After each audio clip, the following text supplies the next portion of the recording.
കുവൈറ്റിലും ബഹ്റൈനിലും ഇറാന്റെ ആക്രമണം ഉണ്ടായെന്ന് റിപ്പോർട്ട് വരുന്നു. കുവൈറ്റിൽ എയർപോർട്ടിന് നേരെ ആക്രമണം ഉണ്ടായെന്ന് general authority of civil aviation സ്ഥിരീകരിക്കുകയും ചെയ്തു. ബഹ്റൈനിൽ ഒരു കമ്പനിയിൽ തീപിടുത്തം ഉണ്ടായതായും സ്ഥിരീകരണം വന്നു കഴിഞ്ഞു. മുഹമ്മദ് റഹീസ് ദുബായിൽ നിന്നും ചേരുകയാണ് കൂടുതൽ വിശദാംശങ്ങളുമായി. Rahees, good morning. എന്താണ് സംഭവിച്ചത്? Morning SKN. രാവിലെ പതിവ് പോലെ ആക്രമണം ഉണ്ടാകാതിരുന്നപ്പോൾ സ്വാഭാവികമായിട്ടും ഇന്നൊരു ശാന്തമായ ദിവസമാകുമെന്ന് പ്രതീക്ഷിച്ചു. പക്ഷേ ഇപ്പോൾ കുവൈറ്റ് എയർപോർട്ടും ഒപ്പം തന്നെ ബഹ്റൈനും കേന്ദ്രീകരിച്ച് ആക്രമണം ഉണ്ടായിരിക്കുന്നു എന്നുള്ള വിവരങ്ങൾ പുറത്തു വരുന്നു. അതായത് കുവൈറ്റ് എയർപോർട്ടിൽ കാര്യമായിട്ടുള്ള ആക്രമണമാണ് ഉണ്ടായത് എന്നാണ് മനസ്സിലാകുന്നത്.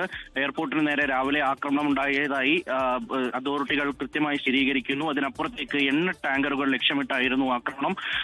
ആ എണ്ണ ടാങ്കറുകൾ ലക്ഷ്യമിട്ട് നടത്തിയ ആക്രമണത്തിൽ 2 എണ്ണ ടാങ്കറുകൾക്കെങ്കിലും തീ ിട്ടുണ്ട് എന്നുള്ള വിവരമാണ് നിലവിൽ പുറത്തു വരുന്നത്.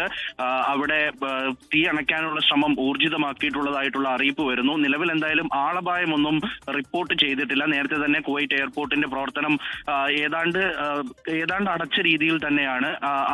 പ്രവർത്തനം കാര്യമായി നടക്കുന്നില്ല. അത് കേന്ദ്രീകരിച്ചാണ് ആക്രമണം ഉണ്ടായത്. സ്ഥിരം കുവൈറ്റ് കേന്ദ്രീകരിച്ചുണ്ടാകുന്ന ആക്രമണങ്ങളിൽ എയർപോർട്ട് കൃത്യമായി ലക്ഷ്യമിട്ടാണ് ഇറാൻ ആക്രമണം നടത്താറുള്ളത്. അത് ഇന്നും ആവർത്തിച്ചിരിക്കുകയാണ്. കഴിഞ്ഞ ഒരാഴ്ച എടുക്കുകയാണെങ്കിൽ തന്നെ ഒരു 2-3 തവണ എയർപോർട്ട് കേന്ദ്രീകരിച്ച് ആക്രമണം ഉണ്ടായി. അതിൽ ഒരു തവണ കാര്യമായി തന്നെ ആക്രമണം ഉണ്ടായിരുന്നു. ഇന്നും ആവർത്തിച്ചിരിക്കുന്നു. 2 ടാങ്കറുകൾക്ക് തീപിടിച്ചു എന്നുള്ള വിവരം വരുന്നു.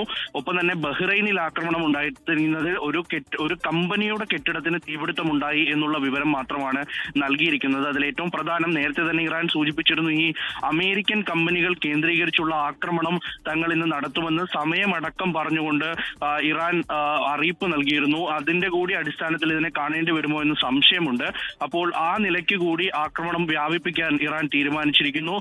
കുവൈറ്റിലും ബഹ്റൈനിലും അത്തരത്തിൽ ആക്രമണം ഉണ്ടായി. രാവിലെ എന്തായാലും UAE സംബന്ധിച്ചിടത്തോളം ഇതുവരെ ആക്രമണം ഒന്നും തന്നെ റിപ്പോർട്ട് ചെയ്തിട്ടില്ല. ഈ എയർപോർട്ട് കേന്ദ്രീകരിച്ചുള്ള ആക്രമണങ്ങളെ ഒരു തരത്തിലും അംഗീകരിക്കാൻ കഴിയില്ലെന്നും ഇറാൻ എല്ലാ സീമകളും ലംഘിക്കുകയാണ് എന്നുകൂടി ഇപ്പോൾ കുവൈറ്റിൽ നിന്നും ഔദ്യോഗികമായിട്ടുള്ള അറിയിപ്പ് വരികയാണ്. എന്തായാലും എയർപോർട്ടിലെ തീപിടുത്തം ഇതുവരെയും അണയ്ക്കാൻ കഴിഞ്ഞിട്ടില്ല. അത് ദ്രുതഗതിയിൽ തീ അണയ്ക്കാനുള്ള ശ്രമങ്ങൾ തുടങ്ങി വരികയാണ് എന്നുള്ള അറിയിപ്പാണ് നിലവിൽ വന്നിരിക്കുന്നത്. SKN.